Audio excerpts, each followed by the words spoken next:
Big boss Malayalam 5ാം സീസണിലെ ആദ്യ മത്സരാർത്ഥിയായിരുന്നു നടി റിനീഷ റഹ്മാൻ.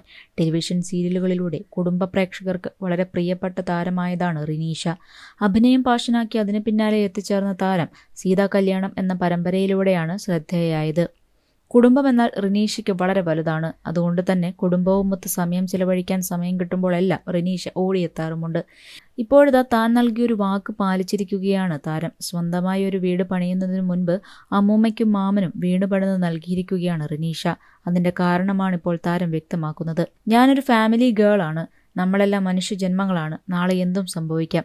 അതുകൊണ്ട് തന്നെ ഞാൻ പ്രാക്ടിക്കലാണ്. ഇന്ന് 10 കാശ് കയ്യിൽ വന്നാലും നാളത്തേക്ക് കരുതാമെന്ന് വിചാരിക്കില്ല. ഇന്ന് ആവശ്യമുള്ളതും ഇഷ്ടമുള്ളതുമെല്ലാം ചെയ്യും. നാളെ ആര് ജീവനോടെ ഉണ്ടാകുമെന്ന് അറിയില്ലല്ലോ. അതുകൊണ്ട് തന്നെയാണ് ഞങ്ങൾക്കൊരു വീടുണ്ടാക്കാതെ ആദ്യം അമ്മൂമ്മയ്ക്കും താമസിക്കാൻ ഒരു വീട് പണിതത്. ചേട്ടൻ ദുബായിലാണ് ജോലി ചെയ്യുന്നത്. അഭിനയം വിട്ട് ദുബായിൽ സെറ്റിൽഡായാൽ ഞാൻ ആദ്യം അമ്മൂമ്മയെയും മാമനെയും അവിടെ എത്തിക്കും. ജീവിതത്തിൽ എന്ത് സംഭവിച്ചാലും ഞാൻ തകർന്നു പോകില്ല. അഭിനയം വിട്ട് ദുബായിൽ സെറ്റിൽഡായാൽ ഞാൻ ആദ്യം അമ്മൂമ്മയെയും മാമനെയും അവിടെ എത്തിക്കും.